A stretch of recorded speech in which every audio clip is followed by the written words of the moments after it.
nëpërmjet kullave,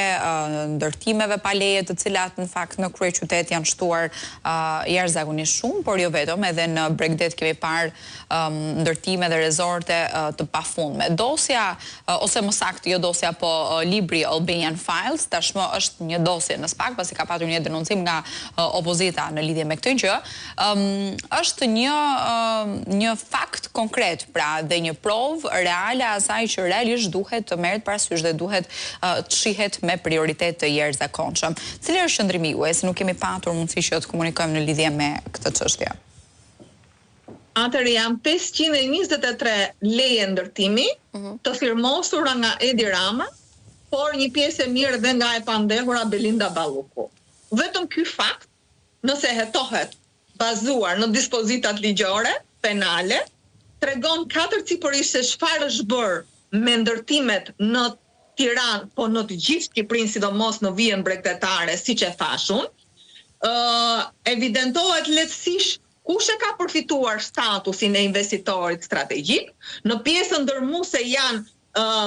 njerëz të lidhur me botën e nëndheshme të krimit, janë njerëz të cilët janë të shpallur organizata terroriste nga Shtetet Bashkuara të Amerikës, janë njerëz të cilët janë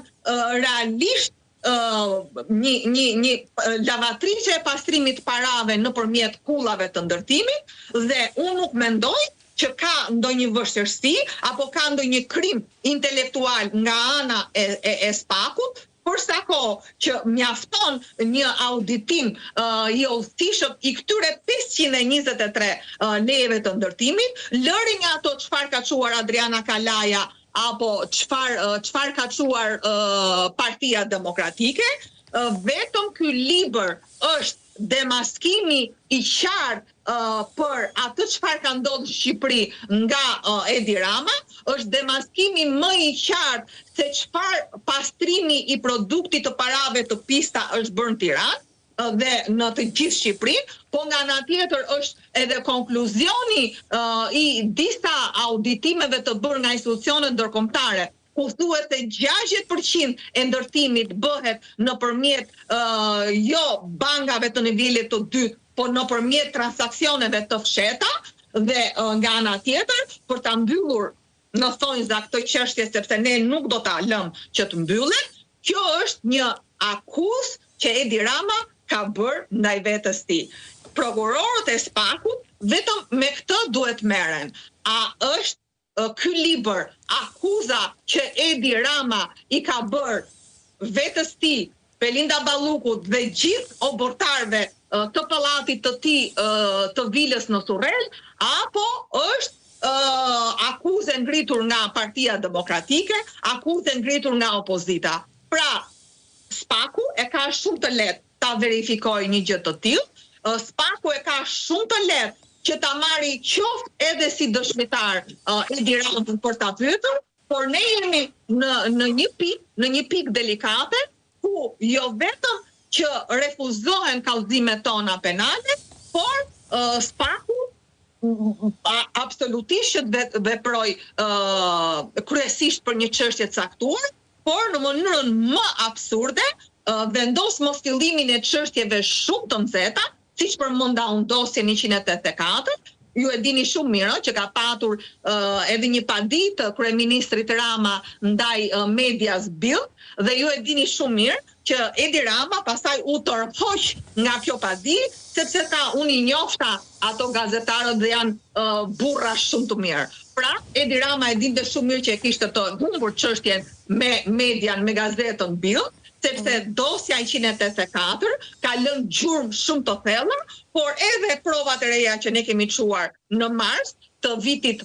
në prag të zgjedhjeve të 2025-s, treguan që SPAK-u nuk ka vullnet juridik, vullnet moral dhe profesional për të zgjidhur çështje kaq shumë të rëndësishme. Dhe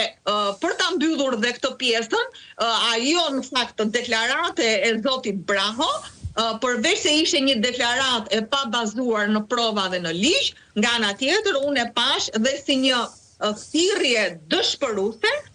për t'i thënë krimit të organizuar, për t'i thënë këtij pushteti të korruptuar dhe të kriminalizuar, që ata mund të bëjnë çdo gjë edhe në zgjedhjet e 2027-s, pasi SPAK-u nuk i shikon krimet zgjedhore si fakte dhe nuk i jeton bazuar në prova dhe në ligj, po e shikon si perceptime. Pra, ishte një thirrje nga zoti Braho për t'i thënë krimit organizuar që ju këtë gjë mund ta bëni edhe në 2027 dhe ne prap do shkojmë me qëndrimin që nuk është fakt krimi zgjedhor, por është perceptim. E qartë. Zonja Kale, edhe një pyetje të fundit lutem në lidhje me atë çfarë ka raportuar pak minuta më herët në deklaratën që ka patur zoti Berisha në daljen për mediat, konkretisht në orën 12, ku ka bërë thirrje Interpolit, Europolit dhe Eurojust që të angazhohen për hetime akoma më serioze në rastin e Edi Ramës, që sillet si diktator i dikurshëm i Afrikës, që mbush avionet me kartë moneda dhe i sjell në banka të ndryshme. Zoti Berisha ka thënë se Partia Demokratike dhe juristët e kësaj force politike, në rastin konkret që jeni edhe ju, do të vazhdoj angazhimin e saj të plot për çështjen e eurodeputetit, pra atë çfarë është artikuluar ditën e sotme dhe kërkesat për hetime më të plota të mundshme. A ka një plan konkret apo është ende herët për të folur?